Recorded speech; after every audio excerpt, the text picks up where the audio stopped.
What's up, my friends?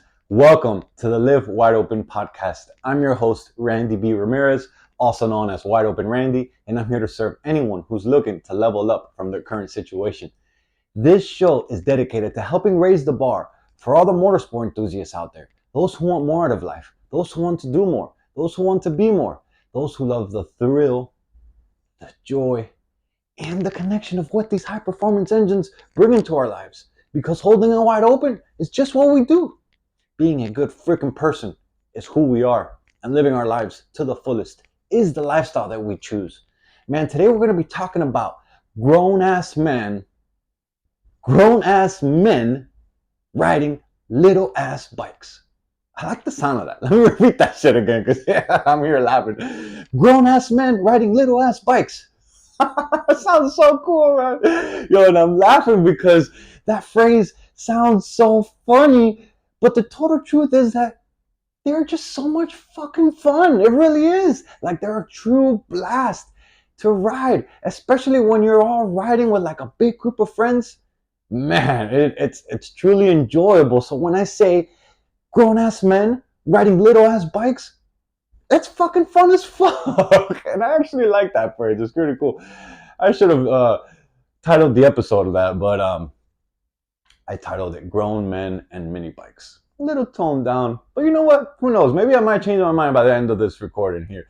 But yo, I wish I had more people who lived around my house that rode minis too, man. Because most of my friends who also have mini bikes, the thing is that they all live far from me. Like, they really do. They live at least an hour's ride on the little mini bike.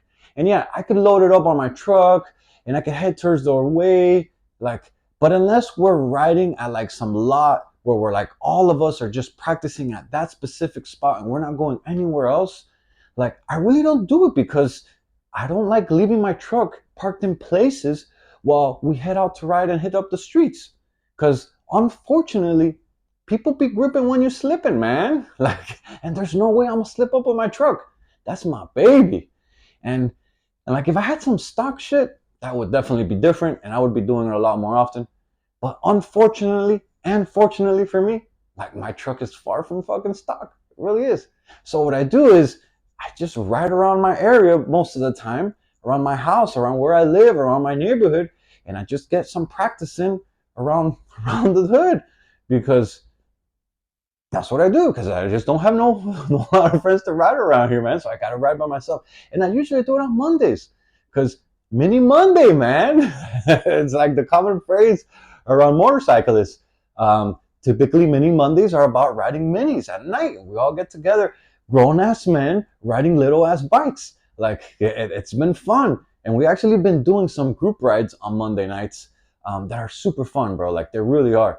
But like I just mentioned, the thing about me is that because I live so far south, it's a little bit of a mission for me right now. And actually, now that I mentioned that, I was thinking about, and I was thinking about, I was outlining this, is that for the next one, I think I'm just gonna ride my mini bike there, to the meetup spot and see how it goes. Yeah, it's about an hour's ride to get there from my house. But the thing is that the ride usually ends at Key Biscayne, and Key Biscayne is badass. It's a nice ass spot. Let me first say that it's a nice spot to end the ride, because Key Biscayne is the ocean. It's the key, but where we stop at is right next to the ocean. It's and when we park there, and we all have the mini bikes, and right behind that is all the Miami skyline. So it just looks sick. It's a badass vibe. It speaks Miami to it. It's badass. But the thing is that what happened last time is that I took my mini, I loaded it up on my Silverado, and what I did is I went and I parked it at one of my friend's house who lives a little north of the meetup spot. So I'm going all the way from south. I'm passing the meetup spot and going north to my friend's house, which is cool because then I get to ride with him a little south to the meetup spot. And that's not too much. It's not too far from the meetup spot. It's maybe a 15-minute ride to get to the meetup spot. And it's cool because we were riding to the meetup spot, we were practicing, we were doing the thing, and then we rode together pretty much the whole night, in addition to all the other guys that were there. But the thing is that I never thought about, I never planned the whole thing out, what would happen at the end of the night. And of course, I should have figured, of course, I have to ride back to his house. And that's what I didn't think about last time. So when the ride ended, like, I had to ride with my boy all the way back north to his house, which was, man, like a little more than an hour, actually, I would say, from Key Biscayne north to his house. And by the time I got to his house, then I had to load up my bike in the truck. And then I had to drive back south all the way to my house. And then when I got to my house, and I got to unload the bike. And I got to put it inside. And then by the time it was all said and done, I showered and I was getting to bed. It was extremely late. Like, it really was. And like on the weekend, man, like, it is what it is. Like, it's definitely doable from time to time. Like, yeah, we're here to have a good time. It's the weekend. But for a Monday, to start off the week like that, nah, like that shit fucked my whole sleep pattern up for the whole entire week. Like, it really did. So what I'm thinking about is what I'm gonna do is next week, for the next ride that we're probably gonna do, is that I'm just gonna try riding my bike to the meetup spot from my house. Like, and like the thing is, I can't take the highway because it's a little mini bike. Like, it doesn't go highway speed, so I have to take the streets. So yeah, I gotta chug the hour at least. It's probably gonna be an hour ride streets all the way up north to the meetup spot. But then once the ride ends, I get to just ride home from Key Biscayne, because from Key Biscayne to my house is actually way closer than riding from Key Biscayne to my boy's house. Like, and I didn't think that one through, but like, that's what it's all about. Like, that's what I figured about the mission. And like, the cool part there is that, like, you see what I did there, like analyzing the situation and really thinking through, like planning it out, like what I didn't do last time. I was just like so excited. I was like, oh, fuck it, I don't want to ride to the meetup spot. Let me just go to my boy's house. It's not too far. Even though I have to pass the meetup spot, then we can ride back down. But I was just so excited, and I just didn't play the whole thing out in my head. And then I went through a mission at the end of the night to be able to ride back to get back home, right? And so analyzing it, like this is how we evolve, not just in mini bikes here that we're talking about, but in everything we do, like in life and whatever we do, in business, in hobbies, in relationships, and planning and exercise. Like yeah, I'm using the example here for mini bikes, but the basic principle here that I'm trying to say is about executing, and about like doing stuff, about executing a task, and then analyzing once the task is done and seeing how things go. And then once you analyze it, you got to re-strategize, and then you try it again. So, but the thing is that, like, most people will just sit around and then they'll never try anything. Or they try it once and then the thing went bad, and then they're like, they don't try it again because they had this bad experience. And then before you know it, nothing ever gets done because they're just paralyzed in their fucking thoughts, because either, I don't know, it's too much of a mission to even get it done, or last time it was too much of a mission, so I'm not going to do it again. But they don't re-strategize and go at it again. Like, if you apply this principle to whatever you want in life, like, eventually you're going to level up over time. And every time you're going to get better, and every time you're going to do it better, and then every time you're going to get more efficient, and you're going to level up in the process, right? So that's the example actually I wanted to get by this. And by the time you hear this, like this episode that I'm recording right now, it will be Wednesday, because on Wednesdays, like, the Wednesday podcast episodes, it's all related to some type of motorsport related topic. Like, but today while I'm recording this is Monday, and all this mini bike talk got me in the mood to go riding, bro. Like, it really has. And I wasn't even trying to go riding tonight. Like, that was the thing. Like, I didn't have it in my schedule. I don't have it in my calendar.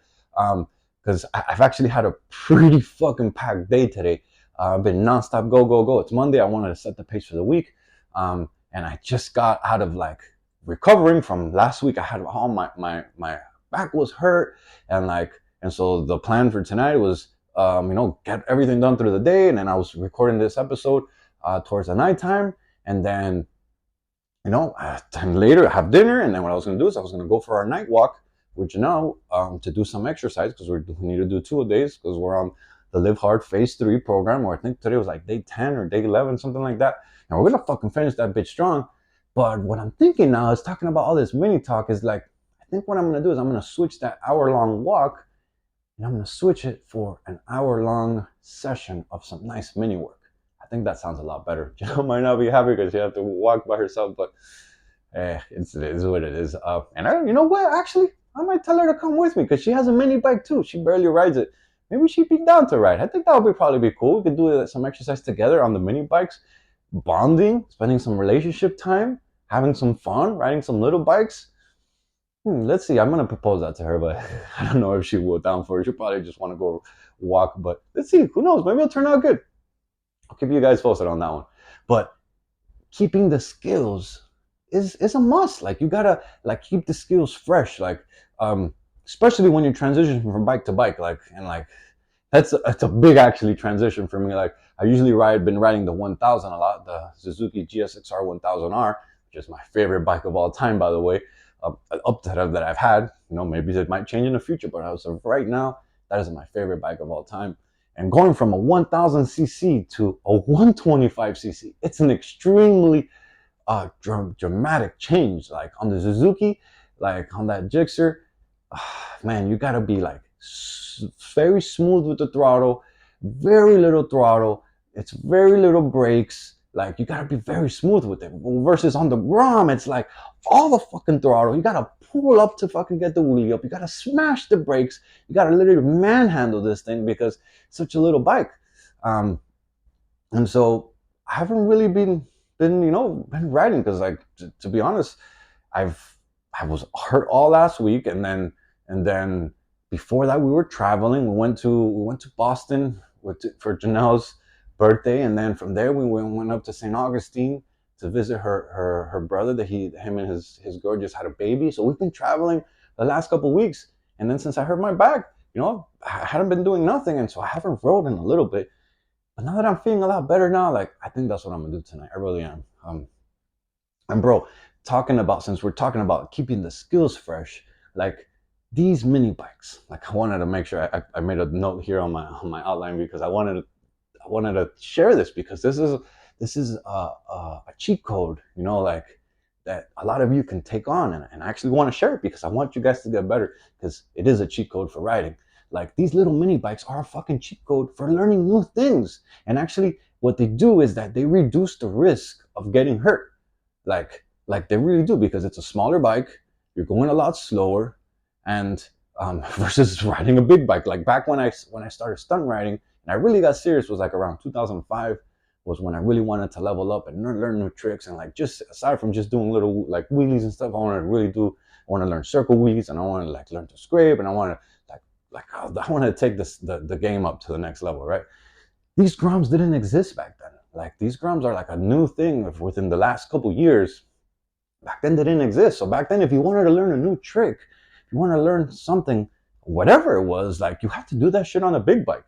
And like back then, what I had was actually I had a 2004 GSXR 600. That was my baby. It was white and blue. 04, man, that was my thing. Actually, it was my first street bike, and I bought it fresh out the showroom. I remember, I'll never forget that. I actually bought that bike right out coming out of high school, and I bought it before I even had a car. Like when everyone was like, yo, you should get a car because it rains and you got to go to work and you got to thing. I was like, yo, I'll pack a rain jacket. I'm good. I want a motorcycle. I'm going to get a motorcycle first. And it was a blast. Like I don't regret that decision at all. Like it really was a cool one. And I tried to keep that bike as minty as possible because I bought it off the showroom. Like, but riding how I ride, like this is how I've always ride. Like that's why they call me Wide Open Randy, because I'm fucking always pushing the limits with everything I do. Like that's just how I'm engraved. Like how I was born. It runs in my blood. It's in my DNA. Like that. It really is. So that freshie, a little freshie ass bike, minty ass bike. It only lasted so long before. I dropped it and I turned it into a stunt bike, unfortunately, and that's how it went. But nowadays, what I recommend is fucking getting a mini bike. Yes, having a big bike, that is where it's at. I ain't gonna lie. Like, let's be real. Like, you gotta have a big bike. That's the respectable tricks happen on the big bikes. Plus, it's a lot more power. You can go a lot faster. You can go on the highway. You can slow it down. You can do your thing. Like, the big bikes are where it's at. Like, I want to make that clear. But having a little bike, also having a little bike, in addition to your big bike, like, for example, like a Grom, or they have like little Kawasaki Z125s, or they have now like the Monkeys. They have just something, a little mini bike. Like, something that where you can learn and you can get used to, like doing new tricks on that little bike, like it's the fucking cheat code. It really is. Because at the beginning, and I will say this, because when I first got the Grom at the beginning, I was like, yo, what the fuck? Like, it was actually a little bit challenging to wheelie.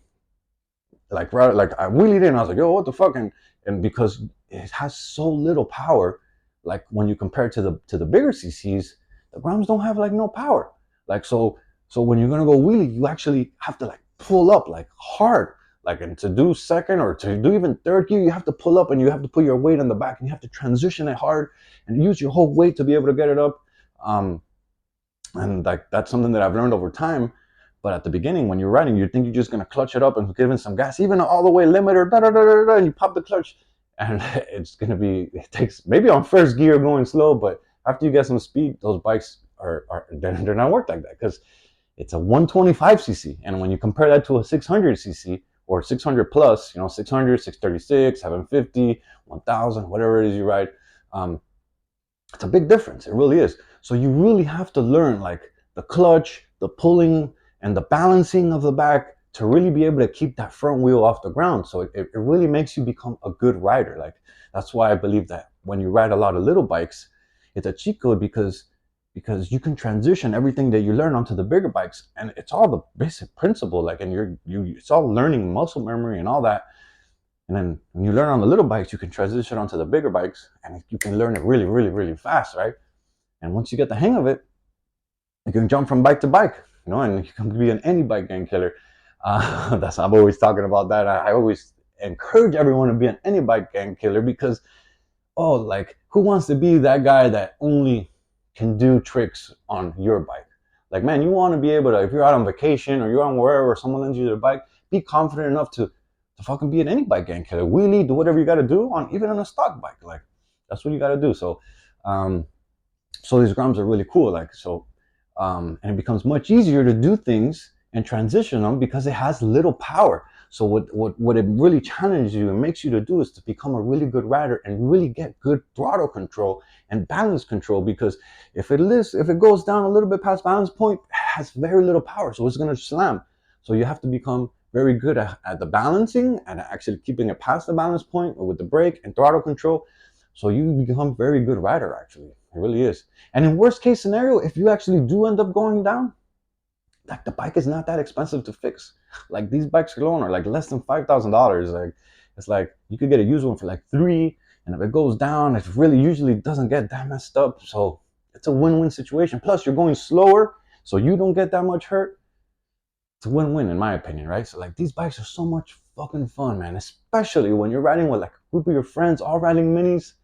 Like, it's a badass time. It really is. I hope you're vibing. I hope you're getting the feel of how fun they are with my energy and how I'm just getting cheerful and talking about this topic because I love them. I'm passionate about it. Like even riding by yourself, like, they're fun. But the thing is that when you're riding solo, like, it gets boring after a while. If you're just riding, if unless you're there like to put in work, and really learn and practice, and you just work, focus on doing your thing, like, hey, the time goes by fast when you're just sitting there concentrating on that. So, that gets boring after a long time, but if you're there to put in work, you're going to get better, right? But when you're riding with your friends, and it's like a big ass group of you guys, and everyone is on little ass bikes, grown ass men riding little ass bikes, bro, it's a fucking blast. It really is. I highly recommend these little bikes to everyone, to anyone who really shares the passion of riding two wheels. And like, man, if you live down south in Miami, and I'm talking about like south Miami, like almost Homestead area, like, if you're down a ride, man, hit me up and let's fucking put in some work, because I'm always looking for some brothers and sisters to ride with, to like make our group bigger, to go have some fun, man.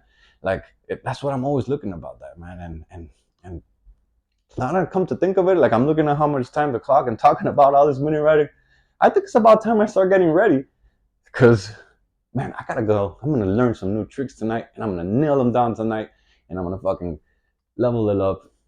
I'm excited. Let's fucking go, man. Yo, I'm driving the freaking checkered flag deep into the ground, and I'm calling out all the motorsport enthusiasts who want to improve their situation. Let's break free from all the shit that's been holding us back, And let's prove to the world that we're some badass motherfuckers. Those of you who made it to the end of the episode, I want to say that you got yourself a win, man. And I genuinely appreciate your valuable time that you're investing into the Live Wide Open podcast. This movement is called Live Your Life Wide Open, and helping others improve is the mission that God has tasked us with.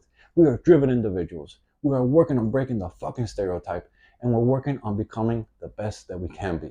Join me on this journey while we help as many motorsport enthusiasts as possible to create the best lives that we can imagine. Man, and if you haven't subscribed yet by any chance, go ahead and smash that button so you never miss another episode. You can follow me on my Instagram. My handle is WideOpenRandy. And if you felt any connection to today's message, man, I sincerely ask that you please share this on your stories, because those are the actions that get more people to see and to hear about this podcast. And ultimately, those are the actions that really help us spread the message. I'll catch up with you guys on the next episode, but till then, live your life wide open, my friends. Peace.